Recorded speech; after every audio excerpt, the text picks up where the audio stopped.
La política ocupa un lugar importante en nuestra mesa de diálogo. Por eso hoy se dan cita aquí en la Confitería Torres dos diputados, Carla Rubilar y Felipe Arboe. Los dos se sientan a conversar con nosotros. Sean ustedes bienvenidos.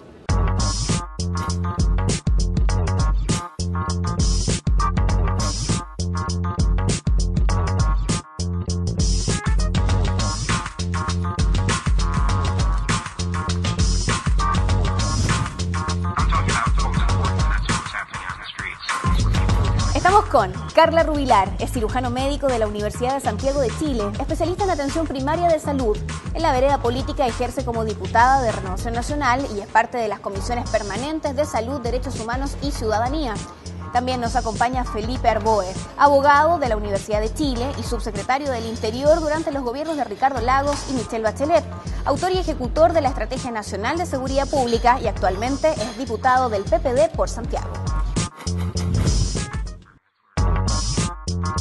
Ya lo decíamos al principio de nuestra mesa de diálogo, la política siempre es importante. Aquí debatimos, conversamos acerca de actualidad y, por cierto, generalmente tenemos sorpresas semana a semana en torno a lo que está pasando en el ambiente político. La toma en el Congreso en los últimos días, la situación del presidente del Senado, Guido Girardi. Hay muchas cosas que mantienen la ciudadanía y también la política caliente. Quiero darle la bienvenida a ustedes que están con nosotros. Carla y Felipe, bienvenidos a Mesa de Diálogo. Gracias por aceptar la invitación. Y quiero pedirles, diputados, que partamos haciendo un ejercicio un poco lúdico para entrar suave, ¿no?, en materia.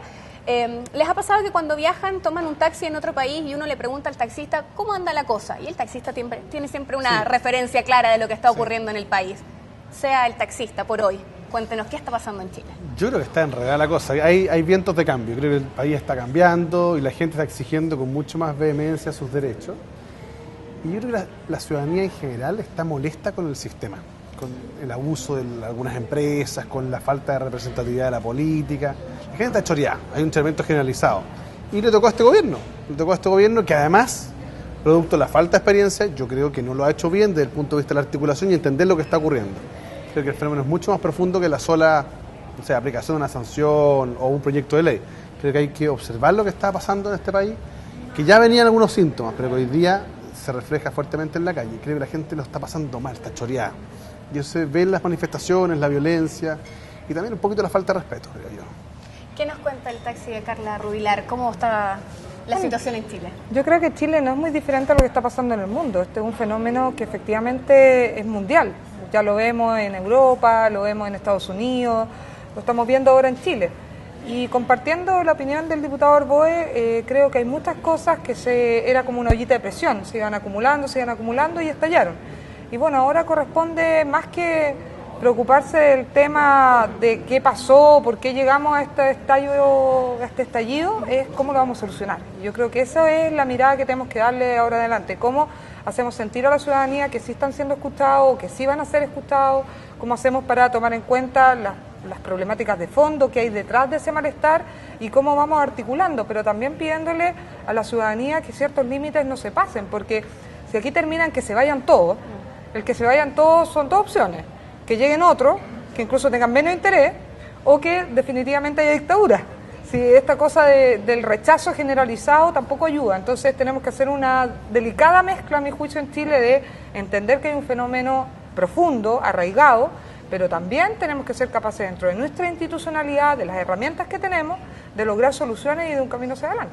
¿Cuál es su principal preocupación como diputada frente al escenario político actual? ¿Sabes qué? Lo que a mí me preocupa harto es que es un poco lo que decía antes, el que se vayan todos. Porque cuando uno mira las encuestas, y obviamente nosotros es innegable, como gobierno marcamos bajo, ¿ya? Y es una preocupación sin lugar a dudas. Pero también lo que más me preocupa es que la concertación, que de una otra forma es la alternancia, la posibilidad, también marca muy poco.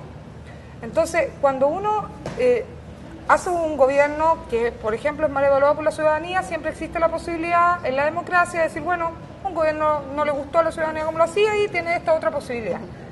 Cuando esa otra posibilidad tampoco está bien, queda un espacio demasiado grande al populismo, al caudillismo y a terminar, lamentablemente, quizás gobernados por algo que no le haga bien al país. Entonces, a mí lo que me preocupa es la falta de creencia en las instituciones, que además pasemos límites del respeto, donde el diálogo parece que es ausencia total. Esa situación de la falta de respeto y de la creencia y de la falta de credibilidad, creo que es difícil, porque insisto, si no seguimos respetando lo que tenemos, si no, se quiebra la democracia. Y eso sería muy tremendo en un país que parecería entonces que no aprendió de las lecciones del pasado.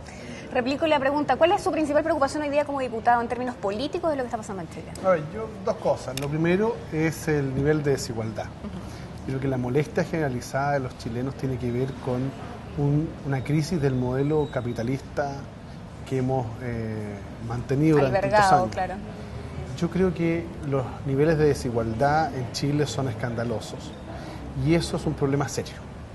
Esto ha generado esta molestia con el sistema, con el modelo económico, pero también esa desigualdad nos llega a nosotros, a la política, porque dicen, bueno, ustedes modifiquen esto, cambien esto.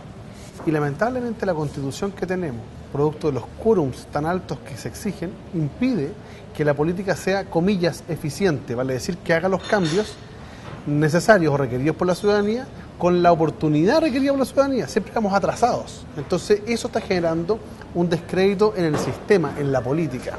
Y eso es muy delicado porque en un sistema de democracia representativa como lo tiene Chile, se supone que aquellos que somos elegidos por la ciudadanía es para representar los intereses ciudadanos. Y algo está ocurriendo que la gente no está reconociendo eso, y eso es muy delicado. Alimentado en algunos casos por una intencionalidad electoral de algunos que quieren más bien ganar espacio con una propuesta anarquista, antisistémica, etcétera, y de otros que efectivamente quieren destruir el sistema, que no les interesa que exista este sistema de democracia representativa y que todos quieren plebiscitarlo. Yo creo que efectivamente tiene que haber oportunidades de democracia directa. Soy autor de proyectos de ley para establecer, por ejemplo, los plebiscitos comunales vinculantes para evitar las brutalidades que se han hecho, por lo menos en mi comuna, la comuna de Santiago, en materia de planos reguladores. Pero de ahí a que la política pública sea toda plebiscitada es un problema, si la democracia occidental se basa en un sistema de representación. Y ahí es donde tenemos que hacer nosotros reformas estructurales para que esta democracia sea más representativa. Y eso significa hacer reformas ya, ahora. Entender que el mundo cambió y particularmente que Chile cambió y que si no hacemos cambios, lo que va a ocurrir es se vayan todos. Y eso va a terminar finalmente perjudicando a los más pobres. Vivimos una situación puntual el 20 de octubre con esta toma en el Congreso, en la sede acá en Santiago, y ha sido bastante comentado, criticado, avalado por otros la actitud del senador Guido Girardi. ¿Qué hubiera hecho en ese lugar? A ver, hay que distinguir dos situaciones. Primero, yo creo que Girardi estuvo bien en parlamentar, o sea, en poner primero el diálogo por sobre la decisión de desalojar a través de Carabineros, digamos. Pero ¿qué le ocurrió? Yo creo que la crítica principal que está dada, no digo transversalmente, pero un grupo importante, es la no condena inmediata a esa forma. Tomarse el Senado es atentar directamente contra la ciudadanía. El Senado es una instancia de elección democrática. Los ciudadanos han elegido democráticamente a esas personas para que estén sentadas ahí, para que tomen decisiones en función de la visión de sociedad que quieren plasmar. Con un sistema que está cuestionado. Por cierto, por eso digo que hay que hacer modificaciones rápidas. Que esta gente irrumpa en el Senado intentando condicionar la votación para imponer su visión, me parece de extrema gravedad. No es sano, no es bueno, porque hoy día lo hacen por un, comillas, fin loable, que es el plebiscito o la educación. Mañana podría ser, por ejemplo, un grupo de militares porque no les gustó una reforma previsional o un indulto, o un grupo de presos que quiere exigir la liberación de determinadas personas. A mí no me parece eso. Y creo que en ese punto yo tengo una diferencia. Creo que le faltó decisión en el sentido de condenar desde un primer minuto ese tipo de acciones que, insisto, violentan la democracia. Más allá que sea el presidente de turno, me parece que no corresponde aceptar ese tipo de presión. Después, cuando ya estaban adentro y ya, ocurrió, me parece bien que se haya impuesto el diálogo porque haber visto un enfrentamiento entre Carabineros y esta gente dentro, a mí me preocupa de sobremanera. Habría sido quizá un espectáculo peor aún, no sé. Los dos están de distintas veredas relacionados con el tema de la seguridad a través de la Comisión del Senado también. Quiero saber de qué manera se puede sobrellevar una situación en la que hoy día el tema de la seguridad de la ciudadanía también está poniéndose en juego frente a estas demandas de la misma ciudadanía, que es el otro lado de la población que está en las calles y que, por cierto, fue a tomarse el Senado. A ver, lo de la toma del Senado, yo compartiendo el diagnóstico de Felipe, quiero agregar dos cosas. Yo creo que plantear justo en la demanda estudiantil, que es muy apreciada por la ciudadanía, que él nunca va a ejercer la fuerza que la violencia no es el camino y que más o menos el desalojo no es una opción, a mí me parece por lo menos contradictorio con su propio actuar. Él al menos en 2 oportunidades ha desalojado de las tribunas del Senado. Entonces, en algunas oportunidades, que probablemente son las más populares, como en este caso, yo tengo un discurso que dice no voy a desalojar porque la violencia no es el camino, pero en otras oportunidades, probablemente donde nadie vio, él sí ejerció la autoridad para desalojar. Yo creo que ahí hay un doble estándar que es importante que la ciudadanía lo sepa. Se usa la palabra principios también en ese discurso. Efectivamente. Y lo segundo que él plantea es que él hizo el desalojo de una forma pacífica, pero tampoco fue inocua. Y yo tengo 2 análisis que hacer ahí. Primero, se fueron después de presionar para que se presentara un proyecto de ley en las condiciones que ellos querían. En esta oportunidad, el senador y otros diputados que suscribieron este acuerdo apoyaban esta idea y justificaron que como estaban de acuerdo no había problema en suscribirlo, pero eso es una señal para decirle a un montón de grupos de presión, vaya, tómese el Senado y vamos a terminar sacando una reforma constitucional de lo que usted quiere. Una reforma constitucional para que no haya acuerdo de vía en común, una reforma constitucional para que haya indulto a los militares. Entonces, la señal del presidente del Senado, la segunda autoridad del país, es pésima. Y efectivamente, yo creo que él no puede negar de entrada, decir que si necesita en algún momento va a ejercer la autoridad, porque la autoridad en sí misma no es mala. O sea, él dice, yo no quise desalojar por la fuerza a los estudiantes, pero fueron tremendamente desalojados el ministro y los senadores y los diputados que estaban presentes en esa comisión. O sea, aquí nadie se da cuenta de que sí hubo un desalojo por la fuerza, por la violencia, por los insultos de las autoridades que estaban sentadas en esa mesa, que estaban discutiendo y tratando de buscar un acuerdo en materia educacional. Entonces, que a mí me vengan a decir de que esa forma de irrupción es la forma y que no se condene de forma enérgica, yo creo que es lo que ha permitido que la inmensa mayoría de los actores políticos relevantes, incluidos expresidentes de este país, hayan condenado el actuar de Girard. Esto puede estar basado en el hecho de que la ciudadanía hoy día, o bien en el caso puntual de lo que ocurre en el Senado, que los estudiantes llegan a un grado de intolerancia, de enojo frente a lo que está pasando, que en el fondo si no ha sido tratado, no sé si, no quiero usar la palabra correcta, pero si no ha sido tratado tal vez de la manera más adecuada, llega a estos extremos, o sea, cuando tenemos una salida ya de corral absoluta, cuando las cosas se desbandan completamente, es porque hay un grado de crisis también frente a eso. ¿Sabe qué? Yo creo que nada, y en eso es importante la forma en la que nos expresemos, yo creo que nada en este momento justifica un actuar con violencia, ni nada de las circunstancias que vivimos justifica este actuar. O sea, más allá del malestar, más allá de que ellos sientan que no son escuchados, más allá de que crean que lo que plantea el gobierno es insuficiente, más allá de que consideren que el presupuesto es de tal o cual forma, nada. Nada justifica un actuar de este nivel, ni tampoco justifica que haya violencia en las marchas, ni que haya desmanes, ni que le rompan, el diputado sabe bien, a todas las personas de Santiago Centro en las marchas algunas cosas. Eso no lo podemos justificar nunca. Otra cosa es que, digamos, podríamos haber dialogado así, A, B, C, pero si nosotros empezamos a buscar que, si bien hay una causa detrás... ¿Por qué? Indistinto del tema de no justificar, que en eso creo que estamos todos de acuerdo. Por eso yo creo que en el porqué pueden haber muchas razones y probablemente son de que el movimiento estudiantil considera que el gobierno no ha respondido a las demandas como ellos quisieran. Eso no significa necesariamente que ellos tengan la razón. Porque ellos plantean, por ejemplo, gratuidad completa. Yo no soy partidaria de la gratuidad completa, porque creo que efectivamente eso termina beneficiando a los sectores de más recursos. La gran mayoría de las personas que llegan a la universidad, a la educación superior, son de los quintiles más altos de este país. La gran mayoría estudió en un colegio particular. Y si nosotros no somos capaces de mejorar el sistema preescolar y el sistema básico, que ahí está la cuna de la desigualdad, y en eso hay que reconocer que la expresidenta Bachelet hizo un avance sustancial, porque tenía claridad que donde había que poner los recursos primero era ahí, porque ahí nosotros rayamos la cancha pareja. Si nosotros no somos capaces de darnos cuenta que ahí tenemos que focalizar los recursos y que después ir subiendo, lo único que vamos a hacer es lograr que las personas de más recursos estudien gratis. Si me preguntan a mí, y si eso es impopular con los estudiantes, está bien, lo asumo, pero yo de verdad creo que si nosotros vamos a tratar de hacer un esfuerzo, porque el día de mañana yo donde nazca, si nazco en Conchalí o si nazco en Vitacura, tenga las mismas posibilidades, los recursos no se ponen en la educación superior hoy día de una forma abismal como se quiere en gratuidad completa, sino que se ponen primero en preescolar básica y se van subvencionando a los demás recursos, a los de menos recursos, a los de más méritos, para que puedan ingresar a la educación superior.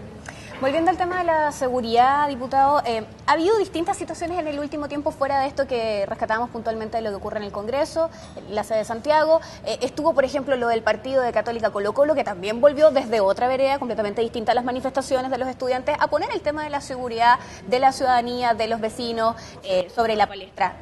¿Cómo estuvo su reunión con el ministro del Interior frente a esta materia?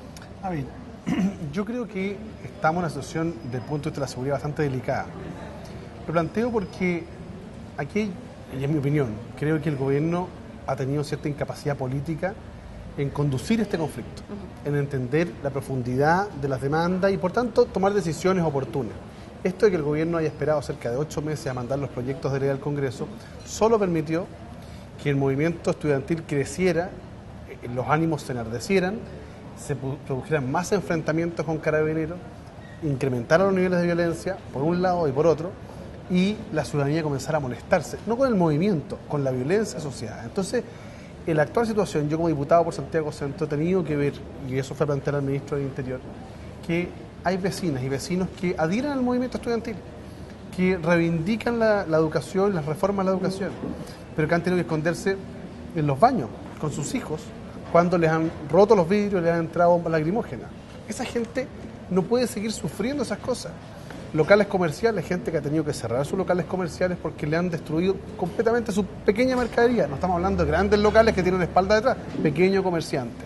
Entonces le fue a plantear al ministro que lo que tenía que hacer él, en mi concepto, en vez de hacer esta verdadera pesca de arrastre que hacen en las manifestaciones, que pescan a cualquier estudiante que agarran por ahí y lo meten detenido, y las pruebas contundentes señalan que salen todos en libertad, en vez de eso, que focalice.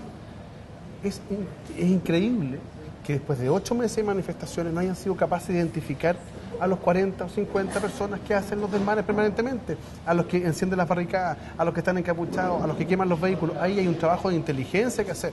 Entonces, desde mi experiencia le dije, mire, en vez de preocuparse de pelear con los jueces, porque dejan libres a las personas, lo que tiene que hacer usted es esforzarse en aumentar las pruebas, porque los jueces condenan no por declaraciones, sino por pruebas.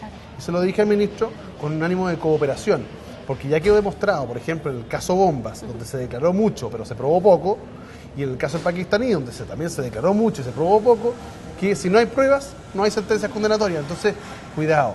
Manifestación, estupendo, fantástico, legitimidad social. Violencia, ojalá que el gobierno actúe de manera más eficiente, más focalizada, para no confundir lo que es movimiento social con lo que es violencia asociada más bien a destrucción. Y los vecinos de Santiago lo saben de sobremanera. Entonces, el llamado que he hecho al gobierno es a trabajar con mayor prolijidad en encontrar las pruebas suficientes para que las personas que cometen hechos de violencia sean debidamente sancionadas y distingamos lo que es el movimiento ciudadano de lo que es el violentista aislado. En las calles. Estamos haciendo mesa de diálogo desde la Confitería Torres, como siempre nos recibe en este lugar, una tradición desde 1879. Nos acompañan los diputados Carla Rubilar y Felipe Arboe. Regresamos en minutos con más.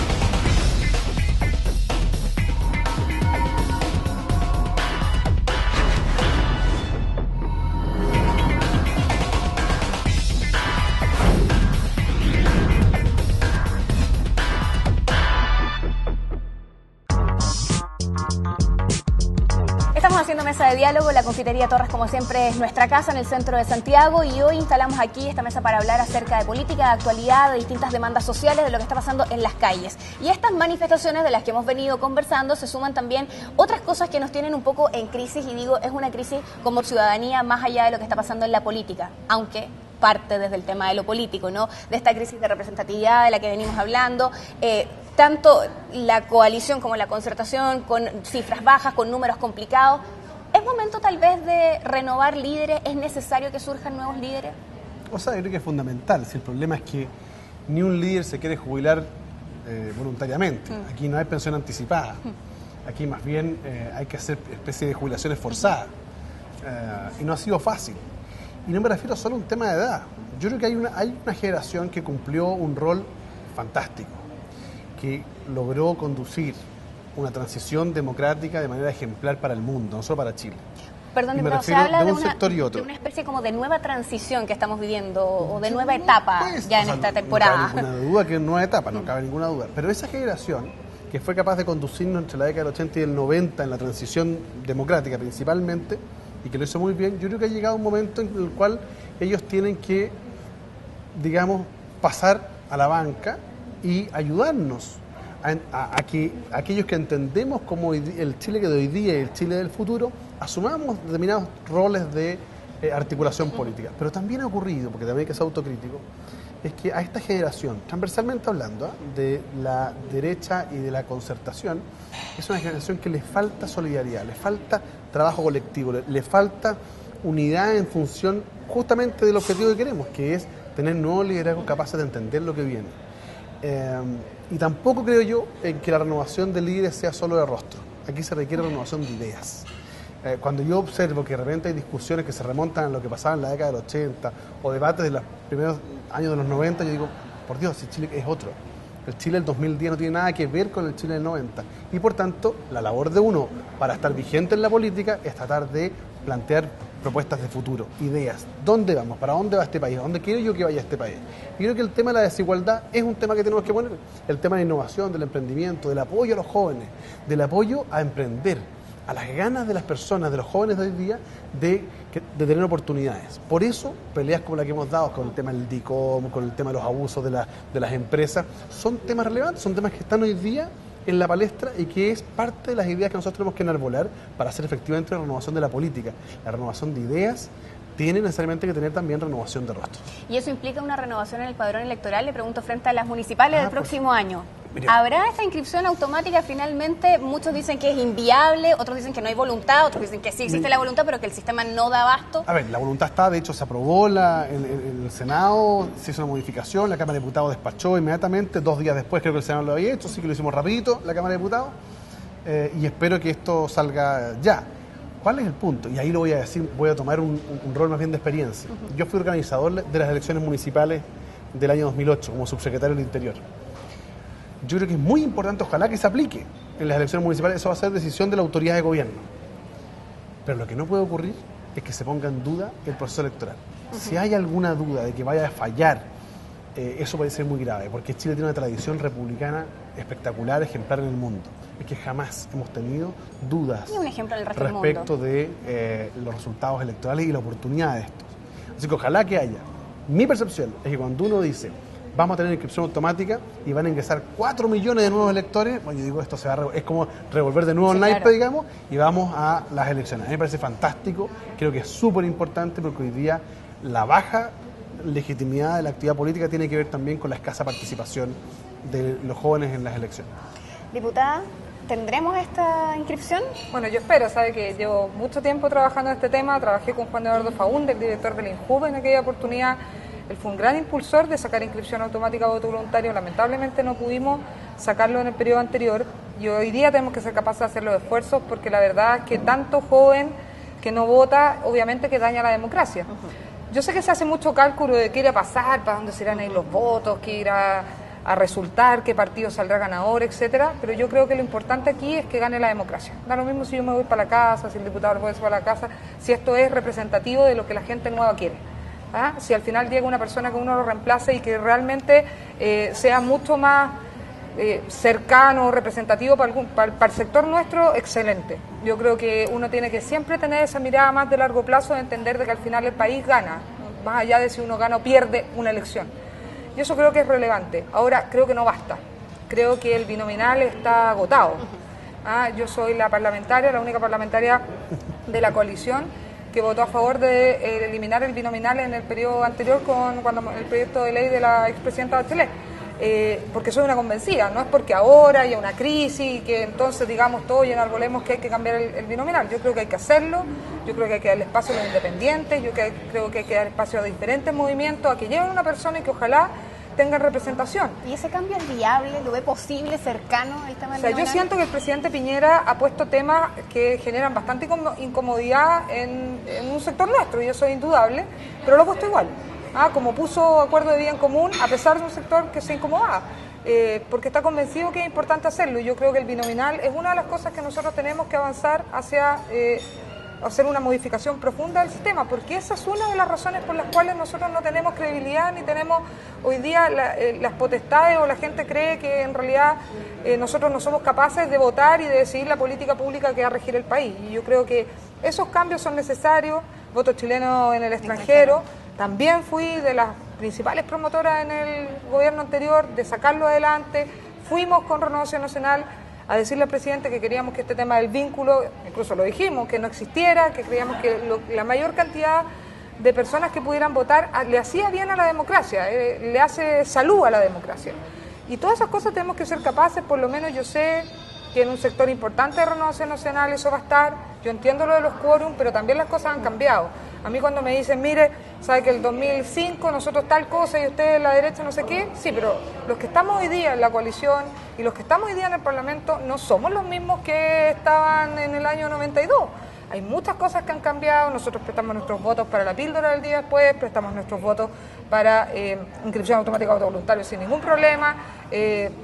El mismo tema del binominal, yo ya di un voto y no me cabe la menor duda de que ahora hay por lo menos 4, 5, 6 votos más. Entonces, también, así como la ciudadanía ha cambiado, por lo menos yo tengo la certeza de que un sector que hoy día gobierna también ha cambiado, y que somos mucho más abiertos a cambiar un montón de statu quo.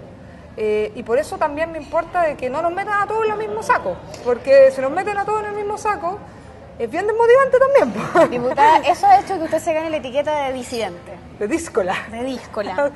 Dentro de Renovación Nacional y dentro de la ¿sabe qué? Yo estoy convencida de que, claro, a nivel de la élite de mi partido, a nivel de la élite de la coalición, probablemente yo soy más diferente en la forma en que voto en muchas cosas, en derechos humanos, etcétera. Pero yo siento que la nueva generación, mucha nueva generación nuestra, piensa como yo. Y que hoy día incluso está sobre representado ciertas posiciones mucho más duras y mucho más conservadoras de lo que realmente existen en las bases de los jóvenes de la coalición. Sus diferencias con el señor Larraín. Sin duda, pero eso le da el plus a Renovación Nacional, pues conservadores y liberales que conviven. Diputada, ¿la puedo llevar al aborto terapéutico, que es uno de los temas que la tiene en el fondo con esta etiqueta de disidente, y que por cierto es una de las señales que en algún minuto hizo ver a este lado del partido de gobierno con aires un poco más liberales? ¿Qué pasa con esa decisión? Bueno, tuvimos ahí un pequeño problema, digamos, porque Renovación Nacional desde su inicio se define como un partido que conviven liberales y conservadores, y que el mayor plus es el respeto a esas diferencias. Y hubo un consejo general en el cual salió un voto político que imponía ciertas posturas valóricas, una de ellas el tema del aborto terapéutico, y se rechazaban todo tipo de abortos. Yo llevo muchos años diciendo que estoy a favor desde que soy médico, desde la experiencia de la medicina. Y obviamente que inmediatamente dije que necesitaba que me aclararan si esto va a ser vinculante en sala. Efectivamente, no hay una ley que a uno como partido le pueda obligar a decir usted tiene que votar de tal forma, pero también es cierto que uno puede terminar pasado al Tribunal Supremo, cuestionado, un montón de cosas. Entonces yo quería que me aclararan bien este tema.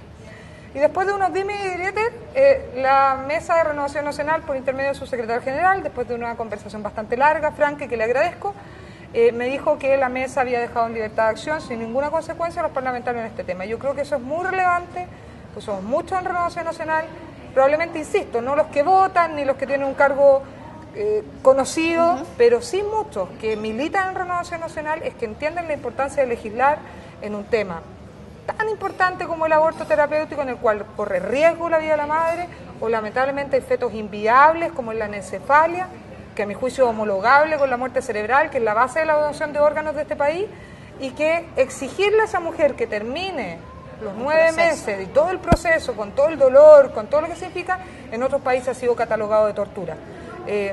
Y yo creo que tener la posibilidad de expresar esas posturas, que además están en el más íntimo convencimiento mío como médico.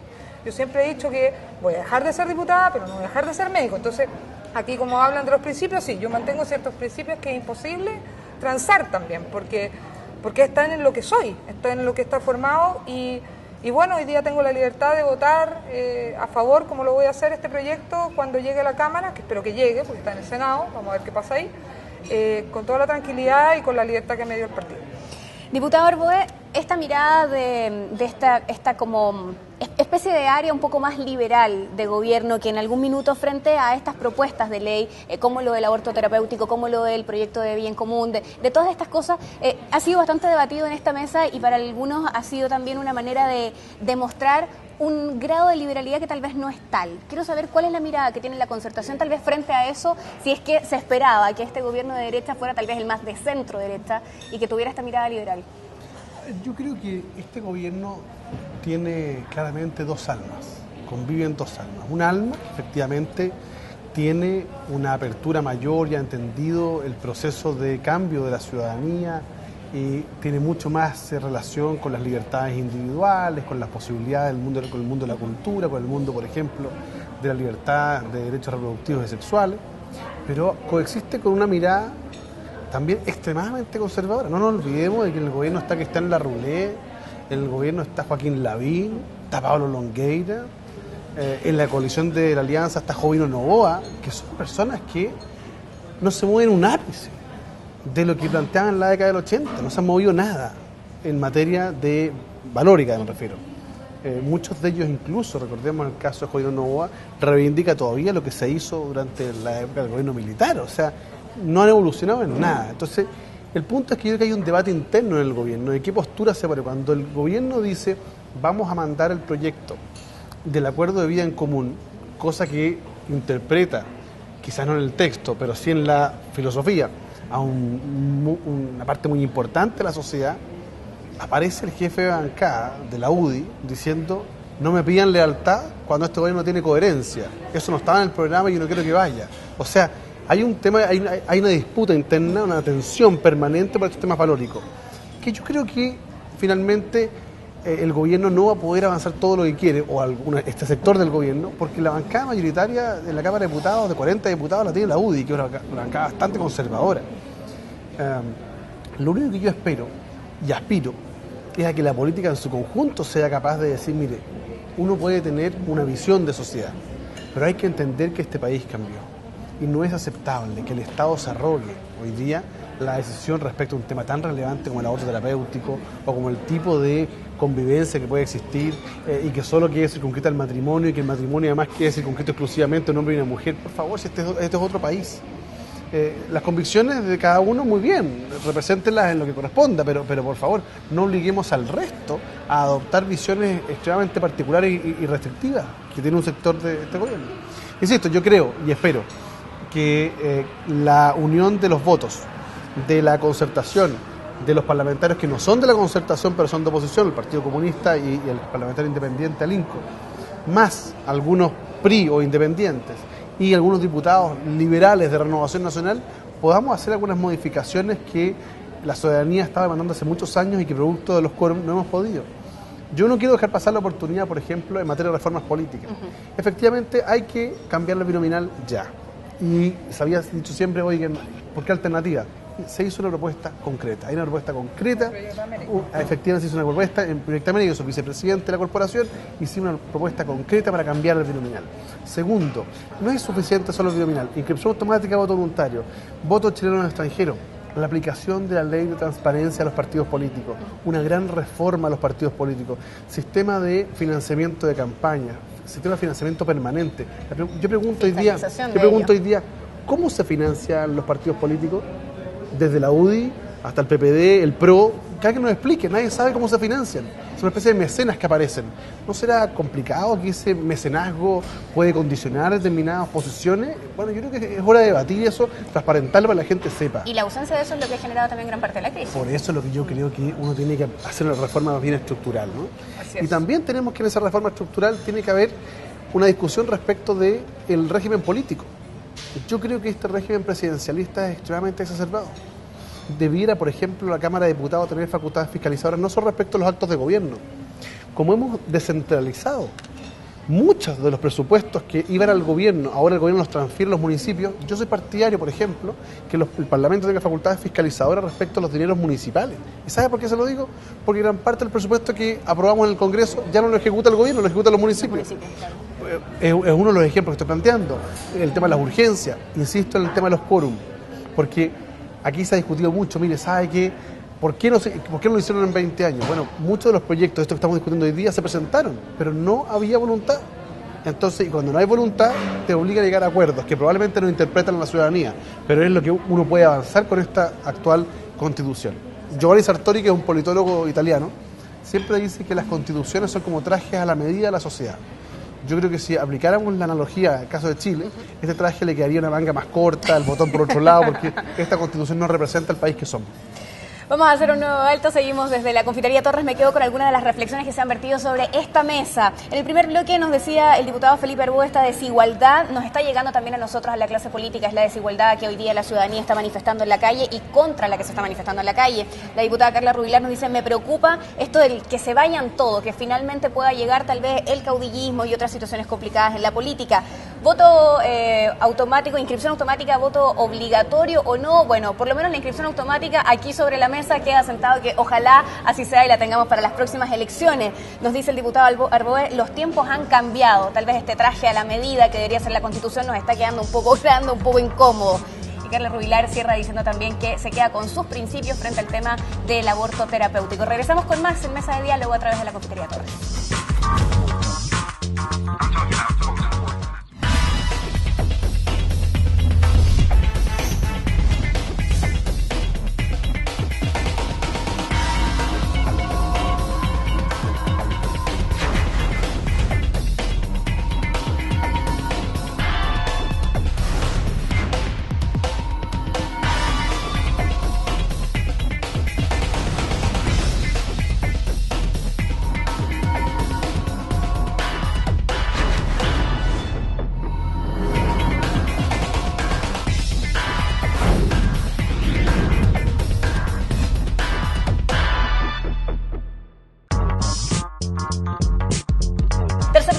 De diálogo, como siempre, desde la Confitería Torres. Agradecemos también a todas las personas que nos siguen a través de nuestra cuenta en Twitter, quienes están chequeando las palabras perpetuas de nuestros invitados, que ya se las vamos a pedir al final como reflexión en nuestro muro en Facebook y, por supuesto, al mostrador.tv, que nos permite llevar esto hasta ustedes. Quiero partir este bloque rescatando parte de una entrevista para el diario La Nación que dio la diputada Rubilar. Dice, hay que recuperar el ADN de Renovación Nacional, y aclara que la directiva, en este caso personificada en Carlos Larraín, es cuestionada por la disidencia porque desde la mesa no se deben hacer esfuerzos para inhibir las corrientes del alma del partido. Dice también que la labor de los dirigentes de RN es ser escuderos del presidente Piñera en momentos difíciles. Y convengamos que les han tocado muchos momentos difíciles, en particular a ustedes. Quiero saber, este escudo hoy día, estos escuderos, ¿están defendiendo al presidente de qué? La verdad es que cuando uno es partido de gobierno, es difícil ser partido de gobierno. Partamos de la base que yo fui parlamentaria de oposición y ahora soy parlamentaria de gobierno. Y es completamente diferente. Y la pega es mucho más difícil siendo parlamentario de gobierno. No me cae la menor duda que el diputado Arboe va a referirse a ser parte del gobierno, que debe ser más complejo todavía.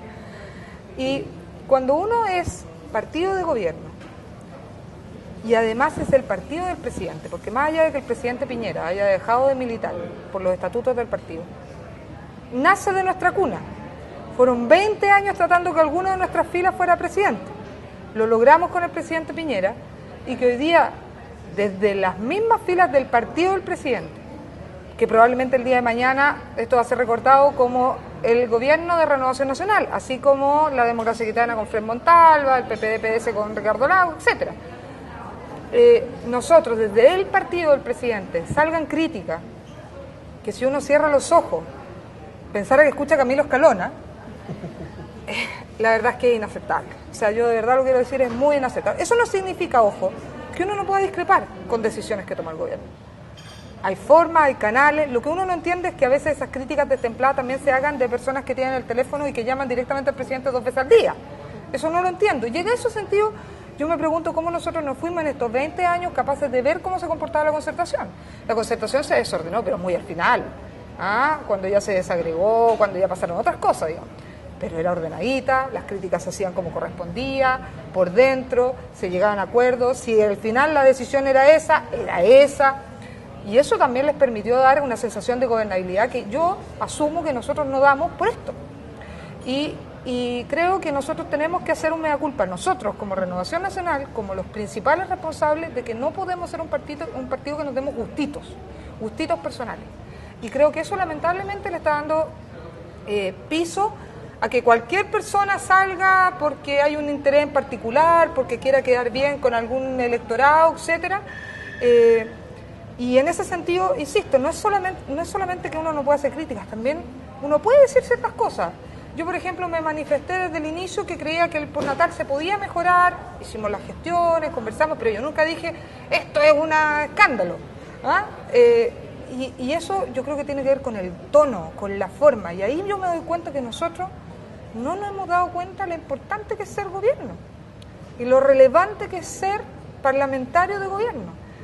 Y nos falta, no hemos aprendido bien. Y en ese sentido la mesa, quieran o no, tiene una responsabilidad enorme, porque es ella la que tiene que llamar y coordinar a cómo nosotros nos vamos a estructurar en la bancada de diputados, en la bancada de senadores, cómo reaccionamos al anuncio del presidente tal, y eso lamentablemente no existe. Desde el otro lado, si tenemos a estos escuderos, ¿qué serían? ¿Como con la espada en la mano? No, a ver, yo diría que, complementando un poquito lo que decía Carla, estoy de acuerdo con ella, yo no había visto nunca, en los 20 años de gobierno de la Concertación, jamás vi que una bancada, como en este caso la UDI, 35 diputados de un partido, le mandara una carta pidiendo prácticamente la renuncia a su ministro de Interior. O sea, yo creo que debe ser de los actos de mayor brutalidad política que yo he visto en mi carrera política, no he visto otro. Quizás el ataúd de Girardi en su minuto, pero eso es excepcional, era un diputado. Estos fueron 35 de los 40 diputados de la bancada mayoritaria de gobierno a un año de gobierno. Porque el grado de descomposición de las coaliciones políticas que se produce por las cuotas de poder, por las diferencias valóricas, viene con el tiempo, pero a un año de haber asumido el gobierno, yo creo que revelan más bien que hay un sector de la derecha que tiene vocación de poder, pero no vocación de gobierno. Y eso es un problema. Y eso es un problema para el presidente, es un problema para la coalición gobernante, y se ha visto cuando vemos que el presidente cae en las encuestas a niveles que no había estado ningún presidente. Parte importante es porque su electorado lo abandona. Entonces, cuando yo observo hoy día, por ejemplo, que aparece el ministro Ginspeter, el mismo presidente, vamos a poner mano firme, mano dura, que es contrario a la Concertación, es justamente para tratar de recuperar su electorado, el electorado más duro, ese electorado que se le está yendo. Entonces, es muy delicado lo que está ocurriendo, creo yo, en la alianza, y además queda mucho tiempo. 2 años de gobierno, es muy delicado porque los primeros 2 años, el primer año de instalación con un presupuesto ajeno. Este año era el año de las grandes obras, y la verdad es que por lo menos en infraestructura no hemos visto nada, y hemos visto poco. Han salido proyectos de ley importantes gracias a la aprobación y, ojo, y a la corrección que han hecho parlamentarios de la oposición y también algunos del gobierno. El postnatal, el 7%, que salieron muy distintos de cómo entraron. Se ha cuestionado la reconstrucción. La reconstrucción, a ver, yo lo que digo es lo siguiente. Estamos aquí en la confitería Torres, Santiago Centro. Yo le invito 5 cuadras al norte, 5 cuadras al sur, y usted todavía va a ver viviendas destruidas. Porque no han llegado los recursos de construcción, no sé si será problema del gobierno o del alcalde, no tengo idea, pero la cuestión es que no ha llegado. Entonces, y eso es Santiago, que nos fuimos los principales afectados. Pero más allá de la crítica, yo me quiero más bien en el análisis político, de que vienen elecciones municipales, y por tanto, a partir del próximo año, el poder comienza a desplazarse desde la casa de gobierno hacia los partidos, porque quien define los candidatos son los partidos, no es el gobierno. Y luego ya, hechas las elecciones municipales, o sea, octubre del año 2012, ya estamos en plena definición del precandidato presidencial, con lo cual el poder ya se estableció en los partidos y no en el gobierno. Y cuando uno ve este verdadero divorcio, yo digo es muy delicado, es muy complicado porque es muy anticipado. Por el otro lado, bien lo decía la diputada Rovilar, probablemente la Concertación no ha dado muestras de gobernabilidad interna, es obvio, por 2 razones. Primero, perdimos después de 20 años, tenemos que aprender a hacer oposición, así como ellos están aprendiendo a ser gobierno, tenemos que aprender a hacer oposición. Y segundo, estamos en una lucha intestina de liderazgo. ¿Quién lidera esta oposición? ¿Cómo lideramos? ¿Quién es la oposición? La oposición es la misma coalición que gobernó los 20 años, es más amplia, es más restringida. Cuando Girardi dice, mire, yo prefiero tener una coalición que pierde y pasa a travesía en el desierto, lo que está planteando es una alianza política distinta. Yo no coincido con eso. Yo creo que la alianza política de centro-izquierda le hace bien a este país. Ahora, ojo, esa alianza de centro-izquierda no puede pretender gobernar para los próximos 20 años con la idea de los anteriores 20 años. Claro. Y para eso uno tiene que hacer una ampliación. Pero la ampliación no es a la estructura de los partidos, si solo el 5% de la gente está en los partidos. Esa ampliación es a la base social, con temas como el DICOM, la desigualdad, la protección social, los abusos. Ahí es donde ¿Reforma tributaria? Reforma tributaria, yo digo sí.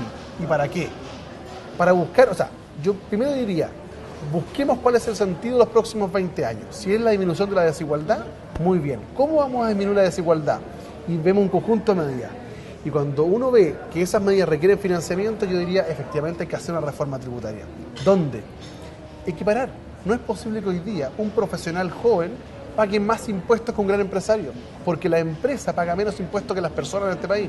Y no me refiero a la pyme, me refiero a la gran empresa, a las empresas de primera categoría, que además no son las que generan el 80% del empleo, son las pymes. Que además en una sociedad que tiene un alto nivel de concentración económica, que cuando a mí me dicen, no, es que el mercado regula, ¿de qué mercado me hablas? El mercado chileno no es competitivo. Cuando hay 8 bancos, 4 cadenas de supermercados, 3 cadenas de farmacia, 2 compañías telefónicas, 3 de conglomerados. Al final son conglomerados. Basta ver en los medios de comunicación cómo les ha costado a ustedes, como medio de comunicación, legitimarse, con 2 grandes conglomerados de medios de comunicación que han impedido que el resto se desarrolle. Entonces ahí yo creo que nosotros tenemos que hacer reformas. Y creo que una reforma tributaria para financiar algo específico, acordado los próximos 20 años, bienvenido sea. Pero no poner la carrera delante de los bueyes. O sea, que me dicen, hagamos una reforma tributaria hoy día. ¿Para qué? Me dicen, para financiar la educación. ¿El actual modelo? No, yo no estoy disponible. Si vamos a meterle más recursos al actual modelo de educación, yo no estoy disponible. Si vamos a hacer un cambio en el modelo de educación y lo vamos a acordar por los próximos 20 años, ni un problema, disponible. Diputada, le pido su opinión frente a la reforma tributaria a la vuelta. La dejamos pendiente. Regresamos con más desde la Confitería Torres. Hacemos mesa de diálogo a través del Mostrador TV.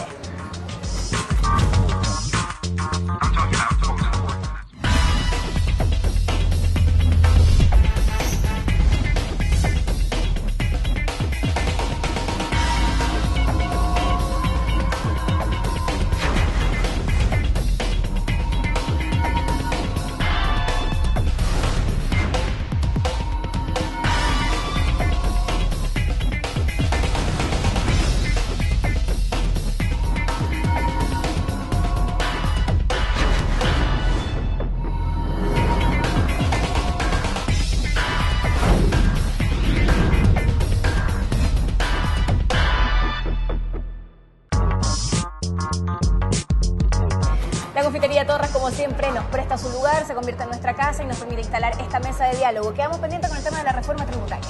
Ningún miedo a la reforma tributaria, ninguno. Pero igual que el diputado Arboe, ¿para qué? Y ahí podemos tener diferentes posturas.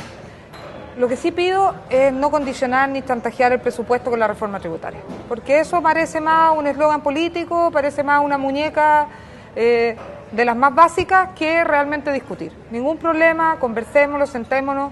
Muchos de nosotros creemos efectivamente que los impuestos tienen que aumentar a las grandes empresas, pero también para bajarle a las personas, y en particular no solamente a los jóvenes profesionales, que es muy relevante, pero también, por ejemplo, a la gran masa de la población, que con el IVA, que nosotros hemos ido subiendo, el pago del pan, de 100 pesos de pan, una cantidad enorme de ese impuesto se va a dañar el bolsillo de la gente más pobre. Entonces, también echarle una miradita a la estructura tributaria para abajo y ver qué políticas públicas podemos mejorar. Pero ahí a mí me gustaría que fuéramos centrados hacia rayar la cancha pareja. Yo creo que a nosotros nos falta hablar de que la política pública lo que tiene que lograr es que las condiciones en las cuales uno compite, entre comillas, en el buen entendido de la palabra, sean las mismas, desde el primer nivel. Y yo creo que nosotros en eso, y por eso soy tan insistente en el tema de la educación preescolar, en el tema... Es imposible que un niño que va al jardín desde pequeñito, que va a un jardín incluso bilingüe, que tiene bien alimentadito en la casa, que no tiene ningún problema, tenga el mismo resultado que un niño de alguna población donde a veces no tiene ni zapato para ir. Entonces, claro, medir incluso el colegio con un niño completamente diferente también es un absurdo. Entonces, lo que tenemos nosotros es que generar políticas para que la cancha sea pareja. Claro, o sea, yo nunca estuve de acuerdo en eso, y lo sabe sí, claro. El exministro Lavín, nunca estuvo de acuerdo. pero creo que nosotros las políticas, y si nosotros decimos, mire, vamos a aumentar tanto para lograr esa cancha pareja, yo estoy convencida que así como los empresarios en el resto del mundo han dicho sí, y incluso muchos de ellos han llamado suban los impuestos, Francia y otros países, yo creo que los empresarios chilenos también van a decir que sí, porque también, como decía Felipe Lamarca o como decía Fantuzzi, la paz social también se tiene que pagar, y no tiene que verse solamente como un pago, sino que como una contribución. A ti te ha ido bien en la vida y qué bueno que podáis contribuir más para otros. Pero eso tiene que tener un objetivo y un porqué, y no una trinchera política, y no una muñeca a corto plazo. Y yo creo que nos podemos sentar. Y en ese sentido yo creo que en la generación nueva de políticos podemos tener estas conversaciones, sentarnos y avanzar. Con Felipe del FPE, yo soy Renovación Nacional, hemos tenido miles de batallas juntos, porque creemos que el bien común y creemos que ciertas cosas ameritan, y una de las cosas que busca la población es que seamos capaces de superar ciertas diferencias ideológicas, políticas, para tratar de lograr acuerdos y llegar a resultados. Y ese sí es un tremendo desafío para la nueva generación, que no necesariamente es de edad, sino que de ideas. Y eso espero que nosotros seamos capaces, porque ahí tenemos una responsabilidad súper grande. Felipe decía que los líderes no se querían jubilar. Es cierto, pero también a veces yo me siento culpable de no hacer esfuerzos por jubilarlo, digamos, que tal vez a veces uno se siente medio cómodo en su reducto, etcétera. Pero también me da pena, y ahí lo entiendo el diputado Arboe, de que el verdadero líder no es aquel al que se le jubila, es aquel que entrega la posta a tiempo y que incluso prepara al que lo va a recibir. Y eso, en este país, eso tiene que ver con la generosidad. Quiero saludar, como siempre, a Feria Chilena del Libro, que también nos acompaña semana a semana, 60 años en la tradición de la lectura de nuestro país. Libros que, por cierto, también tienen impuestos. Ya. Sebastián Edwards, un día perfecto. Este va de regalo para la diputada Rubilar. Ojalá que lo disfrute. Y este de Ángel Parra, El pasado que habito. Diputado Arboe, va con mucho cariño también para usted. Muchas gracias. Sé que los dos son tuiteros. En 140 caracteres, reflexiones finales. Primero, necesidad de unidad, terminar con las desigualdades. Fundamental. La paz social necesariamente la vamos a lograr a través de la disminución de las desigualdades vergonzosas que tenemos en el país. El llamado es ese, no otro. Diputada. Yo te doy, tú me das, consensuamos, construimos un Chile mejor. En esta mesa por lo menos hemos logrado estar de acuerdo en hartas cosas, así que yo les agradezco a los dos por estar junto a nosotros. Ha sido un privilegio poder conversar con ustedes. Ojalá que de verdad tengamos una renovación en lo que tiene que ver con la política, y que la política es necesaria, así que ojalá que también esa credibilidad que se ha ido perdiendo la puedan recuperar en algún minuto. Gracias a ustedes por estar, a ustedes también en sus casas por acompañarnos a través del mostrador.tv. Nos vemos en la próxima mesa de diálogo desde la Consultoría Torres.